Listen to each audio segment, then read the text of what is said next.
بچوں، آج ہم ڈپٹی نذیر احمد صاحب کا مضمون وقت پڑھیں گے۔ دنیا میں ہر چیز کی کچھ نہ کچھ تلافی ہیں۔ یہاں تلافی سے معنی ہے بھرپائی ہے، مگر نہیں ہے تو وقت کی۔ جو گھڑی گزر گئی وہ کسی طرح تمہارے قابو میں نہیں آ سکتی، اور وقت کے گزر جانے پر غور کریں تو اسے کسی چیز کے ساتھ تشبیہ نہیں دی جا سکتی۔ تشبیہ سے معنی ہے کمپیئر کرنا یا تلنا کرنا، یعنی وقت کی کسی چیز کے ساتھ تشبیہ یا کمپیریزن نہیں کیا جا سکتا ہے۔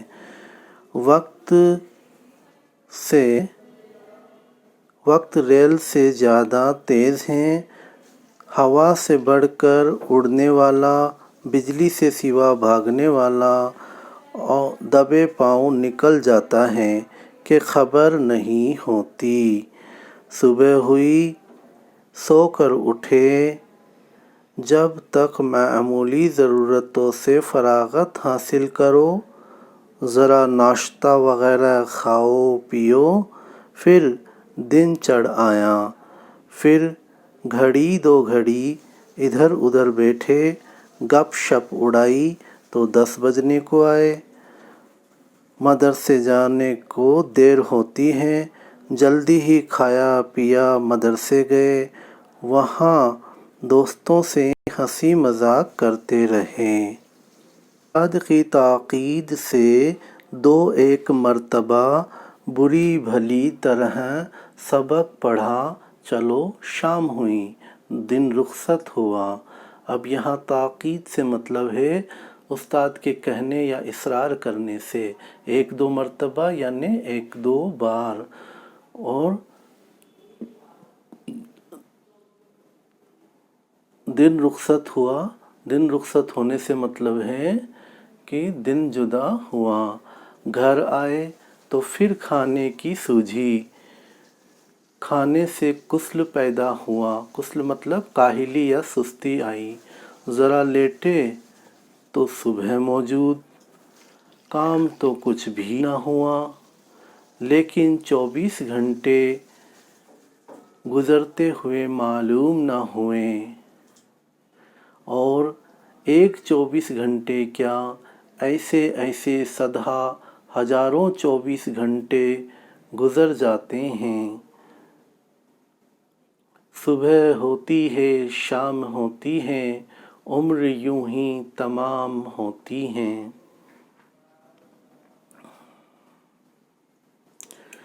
جب وقت کی بے ثباتی کا یہ حال ہے اور جو وقت گزرا وہ ہمارے اختیار سے باہر ہوا۔ اب یہاں بے ثباتی کا معنی ہے ایک جگہ نہ رہنا، یعنی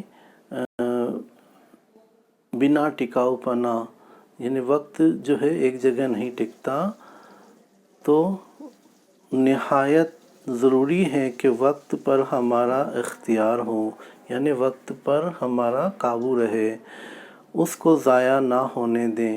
ضائع مطلب برباد نہ ہونے دیں۔ یہی وقت ہے کہ سونے اور کھیلنے میں گزر جاتا ہے، اور آدمی کو سست اور غبی سے مطلب ہے کم عقل یعنی بے وقوف، اور آوارہ اور ذلیل یعنی بے عزت، اور رسوا و خوار یعنی بدنام، اور محتاج یعنی دوسروں پر منحصر، اور طرح طرح کے امراض یعنی بیماریوں میں، امراض مرض کی جمع ہے، میں مبتلا اور بد اخلاقیوں میں گرفتار کر دیتا ہے۔ یہی وقت ہے کہ اگر اس کو اچھے شغل یعنی اچھے عمل، اچھے کام، اچھی بات میں لگایا جائے تو انسان کو عالم، فاضل یعنی پڑھے لکھے، لائق، ہنرمند، نامور یعنی مشہور، محترم یعنی عزت والے، نیک، ہر دل عزیز یعنی سب کے چہیتے، کر طرح طرح کی خوبیوں اور بھلائیوں سے آراستہ کرتا ہے۔ آراستہ کرنے کا مطلب ہے سجا دیتا ہے۔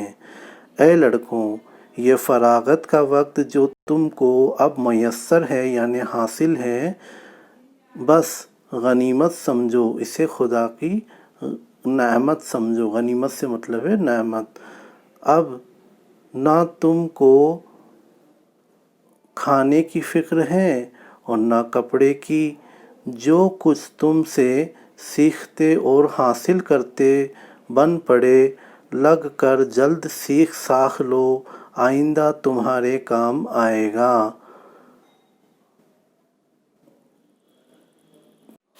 ورنہ پھر کہاں تم اور کہاں یہ فراغت یعنی فرصت۔ اس وقت تم سر پر ہاتھ رکھ کر رو گے اور رونا کچھ سود مند نہ ہوگا یعنی فائدے مند نہ ہوگا، بہت پچھتاؤ گے اور پچھتانا کچھ فائدہ نہ بخشے گا، بہت افسوس کرو گے اور کچھ نہ ہوگا۔ یہ وقت بہت افسوس کرو گے اور کچھ نہ ہوگا۔ یہ وقت جو تم کو حاصل ہیں ان وقتوں کی مانند جو جوانی اور پیری میں تم کو آئندہ پیش آئیں گے۔ لڑکپن کا وقت جوتنے اور بونے کا ہے، یعنی لڑکپن سے مطلب ہے ایڈلسنس یعنی کشوراوستھا کا سمے، یعنی لڑکپن کا جو دور ہے وہ جوتنے، جس طرح سے کھیتی میں جتائی اور بوائی ہوتی ہے اسی طرح سے جوتنے اور بونے کا یعنی محنت کرنے کا وقت ہے۔ اور جوانی و پیری کا وقت یعنی بڑھاپے کا وقت کاٹنے اور گاہنے کا۔ اگر اس وقت میں تم کچھ جوت بو رکھو گے تو جوانی اور پیری یعنی بڑھاپے دونوں میں آرام و عشائش سے رہو گے، مطلب سویدھاؤں کے ساتھ رہو گے۔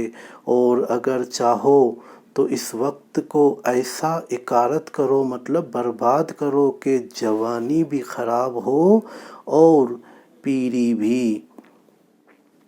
ایک وقت وہ آ رہا ہے کہ تم فرصت کو ڈھونڈو گے اور فرصت کا پتہ نہ پاؤ گے اور فراغت کو تلاش کرو گے اور فراغ کا سراغ نہ ملے گا۔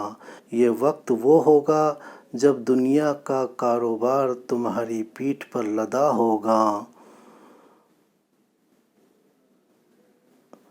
بس یہ خیال اپنے دل میں ہرگز مت آنے دو کہ ابھی سیکھنے کا بہت وقت آ رہا ہے۔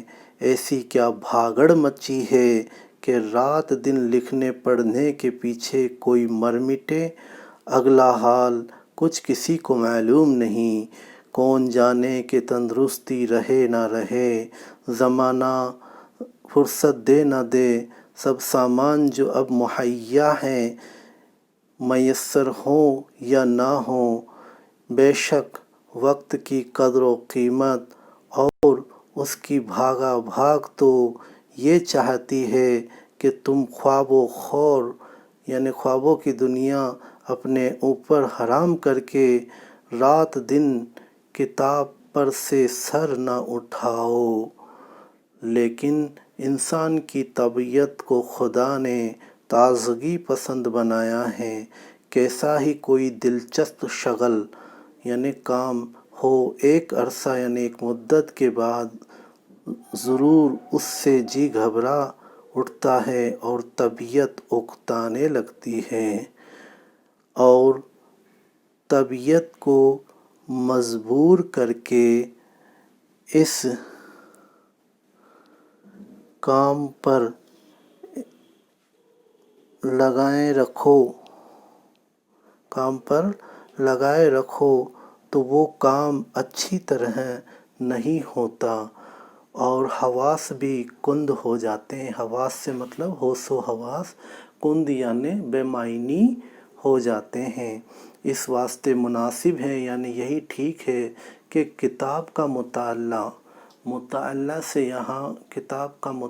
سے یہاں مطلب ہے پڑھائی، ایسے اعتدال کے ساتھ جاری رکھو، یعنی ایسی برابری یعنی بیلنس کے ساتھ جاری رکھو، مثلاً نظم و نثر، تاریخ و جغرافیہ اور حساب ایک ساتھ پڑھو۔ جب نثر سے طبیعت ملول ہوئی یعنی اداس ہو جائے، نظم دیکھنے لگے، تھوڑی دیر تاریخ پڑھی یعنی ہسٹری یا اتہاس پڑھا، کچھ دیر جغرافیہ کی سیر کی، پھر حساب میں طب آزمائی کی یعنی طبیعت کو آزمایا۔ ان سب سے گھبرائے تو کچھ لکھنے بیٹھ گئے۔ جب رات کو سونے لگو تو ضرور سوچو کہ آج ہم نے کون سی نئی بات حاصل کی۔ اگر معلوم ہو کہ آج کچھ نہیں سیکھا تو جان لو کہ دن رائگاں گیا اور اس نقصان کی تلافی اپنے ذمے سمجھو، اپنے ذمے لازمی سمجھو۔ تلافی مطلب بھرپائی، لازمی مطلب ضروری سمجھو۔ کسی نے کیا خوب فرمایا ہے کہ جس کے 2 دن برابر ہوں، یعنی ایک شخص جیسا کل تھا آج بھی ویسا ہی رہے اور اپنی حالت دیروزہ یعنی گزشتہ حال میں ترقی نہ کرے تو وہ خسارے میں ہے یعنی کہ نقصان میں ہے۔ یہ بچوں آج آپ کا چیپٹر پورا ہوا۔